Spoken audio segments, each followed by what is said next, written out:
তোমার সাথে কাটানো প্রত্যেকটা দিন আমি খুবই এনজয় করেছি। আমি তোমার সাথে এভাবে আমার সারাটা জীবন কাটিয়ে দিতে চেয়েছিলাম, কিন্তু আমাদের দেখাটা হয়েছে ভুল সময়। জানি আজকে আমাদের বাসরা কিছু কথা বলতেছি, শুধুমাত্র বাবার চাওতে আপনাকে বিয়ে করেছি, কিন্তু আমি আপনাকে কখনোই স্ত্রীর মর্যাদা দিতে পারবো না। আমাকে আপনার স্ত্রীর মর্যাদা দিতেও হবে না। আমার সাথে জাস্ট কয়েকটা দিন একটু অ্যাডজাস্ট করে থাকুন, তাতে আমি খুশি। Wait a second. দূরে যান। আপনি আমার সাথে এখন খুব ভালো ব্যবহার করবেন, ওকে বশ করে ফেলবেন। অলরাইট, এসব হবে না। রিয়েলি? গার্লফ্রেন্ড আছে? কি নাম? নাম জানি কি হবে? আশ্চর্য, আমার হাজবেন্ডের গার্লফ্রেন্ডের নাম জানা তো আমার অধিকার, তাই না? এদিকে দেখেন, আমার দিকে দেখেন, বলেন তো আপনার ওয়াইফ পিঙ্কি আমি বেশি সুন্দর না আপনার গার্লফ্রেন্ড লিজা বেশি সুন্দর? কি করতেছেন আপনি? টাচি হইতেছেন কেন? ইয়া, এত নাটকের কি দরকার ছিল? আমি তো শুরুতে বললেই হতো আপনার বয়ফ্রেন্ড আছে, আমাকে না করে দিতেন, বিয়েটা হতো না, কোনো ঝামেলা হতো না। ছোটবেলায় আমার বাবা মারা যাওয়ার পর আসলে আমার ভাইয়া আমাকে মানুষ করেছে। রাকিব থাকে ইতালি থেকে এত অল্প সময়ের মধ্যেও আসলে ম্যানেজ করতে পারেনি, এত হুট করে বিয়েটা হয়ে গেছে, মানে বাধ্য হয়ে আমাকে বিয়েটা করতে হয়েছে। কাজের খুব চাপ। হ্যাঁ, একটু চাপ তো আছে, পুরানো বস চলে গেছে তো। সব কাজটা এখন আমাকে দেখতে হচ্ছে। ছিলাম অফিসের দুদিন ছুটি নিয়ে বৌমাকে নিয়ে যদি কোথাও ঘুরে আসতো। তুমি আমার কল ধরনি কেন? এক কথা কতবার বলবো বলো তো? সের কাজে ব্যস্ত ছিলাম। কাজে ব্যস্ত ছিলাম? কই, তুমি তো আগেও কাজে ব্যস্ত ছিলা, কখনো কি এরকম হয়নি যে আমার ফোন ধরনি? এখন কেন ফোন ধরতেছো না? কি হয়েছে তোমার? আমি অনেক কিছু খেয়াল করতে পারছি, সারা রাত অনলাইনে থাকো অথচ আমার সাথে কথা বলার সময় তোমার হয় না। তুমি এখন তোমার ফোন, অফিস আর তোমার ওয়াইফ নিয়ে ব্যস্ত থাকো। আমার সাথে কথা বলার কি প্রয়োজন আছে তোমার? কোন কথাকে কোথায় নিয়ে আসছো আমাকে একটু বলো তো। ওয়াইফ আসলো থেকে আমি কোন সিচুয়েশনে বিয়ে করেছি তুমি জানো না? ওই মানুষটাও একটা ট্র্যাপে আছে, আমি একটা ট্র্যাপে আছি, আমি দুজনের মিউচুয়াল আন্ডারস্ট্যান্ডিং এই আমরা ডিসিশনে আসছি যে সুযোগ পেলে আমরা আলাদা হয়ে যাবো। ওর বয়ফ্রেন্ড চলে আসবে যে কোনো সময় বাড়ি থেকে, যখন আসবে তখন ওরা বিয়ে করে ফেলবে, আর ওরা বিয়ে করে ফেললে আমাদের রাস্তা থেকে হ্যাঁ, তো দেশে আসতে বলো। অতটুকু সময় তো দিতে হবে।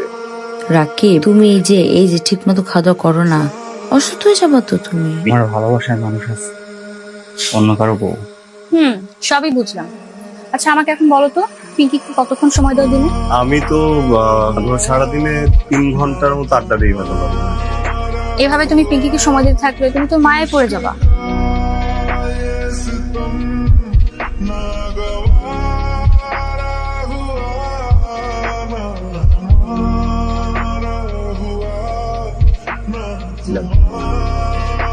এত সময় তুই কার সাথে কথা বলতেছিলি? তুমি আমাকে তুই তুকারি করে কেন কথা বলতেছো? আমি শুভ্রের সাথে ফোনে কথা বলছিলাম, অনেক ইম্পর্টেন্ট ব্যাপারে কথা বলছিলাম। কেন? আচ্ছা, মানে তোর এখন দিনেও শুভ্রকে লাগে, রাতেও শুভ্রকে লাগে। তোর তো দেখতেছি এখন শুভ্রকে লাগানো ছাড়া কোনো কাজ নাই। রাকিব, তুমি জানো আমি কেমন, হ্যাঁ? আমার চরিত্র নিয়ে একটা বাজে কথা বলবা না। আমার তো মনে হচ্ছে তোর চরিত্রেই ঝামেলা আছে, দিন দিন ক্যারেক্টারলেস হয়ে যাচ্ছিস। ভদ্রভাবে কথা বলো, ঠিক আছে? শুভ্রর বাবা অসুস্থ, আর নয়তো আমি কখনই বেড়াতে যাওয়ার কথা বলে এই বাড়ি থেকে চলে যেতাম আমাদের বাড়িতে।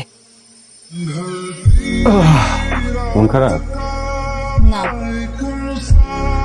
আজকে রাকিব আমার সাথে খুব বাজে বাজে কথা বলছে। আমার নাকি ক্যারেক্টার, নাকি ক্যারেক্টারলেস। আচ্ছা শুভ, আমি তোমার সাথে একদিন বিয়ে আছে, তোমার কি মনে হচ্ছে আমি ক্যারেক্টারলেস? ওরকম মেয়ে বুঝতেই পারলো না, এর সাথে কোনো কিছু ঠিক হবে না। আমাকে না আমার মা বুঝলো, না আমার ভাইয়া বুঝলো, না আমি রাকিব বুঝলো। এই চোখের পানি চলে তো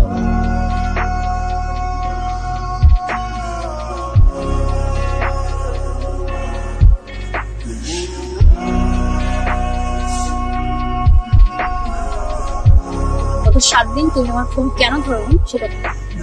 আমি তোকে ভাবছিলাম সেকেন্ড টাইম সুযোগ দিতে, কিন্তু সেকেন্ড টাইম সুযোগ পাওয়ার তো যোগ্যই। বাবার পছন্দ করা ছেলেকে আমি 10 দিনের মধ্যে বিয়ে করবো, দেখিস। ব্যাপার আজকে এত তাড়াতাড়ি ঘুম কেন? তুই কি জ্বরে তো শরীর পুড়ে যাচ্ছে।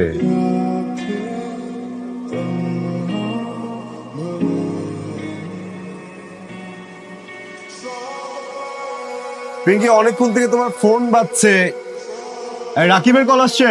ওর মন চাচ্ছে কল দিচ্ছে, আমার মন চাচ্ছে আমি কল ধরতেছি না। আমি শুভ্র। পিঙ্কি আসলে একটু রেডি হচ্ছে, হ্যাঁ একজন ফোনটা ধরতে পারছে না। কল যে এতক্ষণ কেন ধরা হচ্ছিল না সেটা এখন আমি বুঝতে পারতেছি।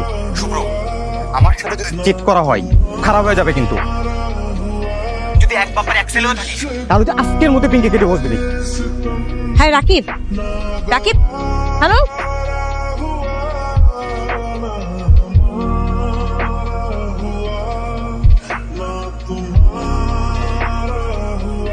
তোমার সাথে কাটানো প্রত্যেকটা দিন আমি খুবই এনজয় করেছি। আমি তোমার সাথে এভাবে আমার সারাটা জীবন কাটিয়ে দিতে চেয়েছিলাম। বাবা মা যা করে সন্তানের ভালোর জন্যই করে। আমাদের দেখাটা হয়েছে ভুল সময়। ডিভোর্স পেপারে সাইন করে রেখেছি।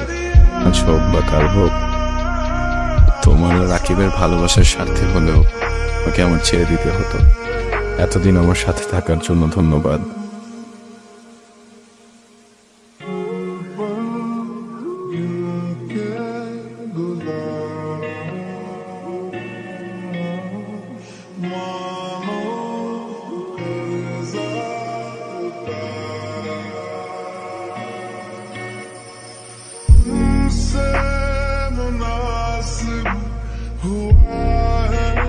ঠিক কিভাবে সান্ত্বনা দিব আমার জানা নেই। বিয়ের পরে এ বাড়িতে আসার পর বাবা আমাকে কিভাবে এত ভালোবাসা মায়া দিয়ে আগলে রেখেছিলেন, আমি বুঝতে পারলাম বাবার হাতের কে। আপন বলতে আর কেউ থাকবো না। আর দাও না আমার কথা। তুমি কেমন আছো? নতুন সংসার কেমন যাচ্ছে? রাকিব কি এখনো আগের মতো রেগে থাকে সবসময়? নতুন সংসার হয়নি আমার। রাকিবের সাথে ওই দিনের পর আর কোনো যোগাযোগ হয়নি।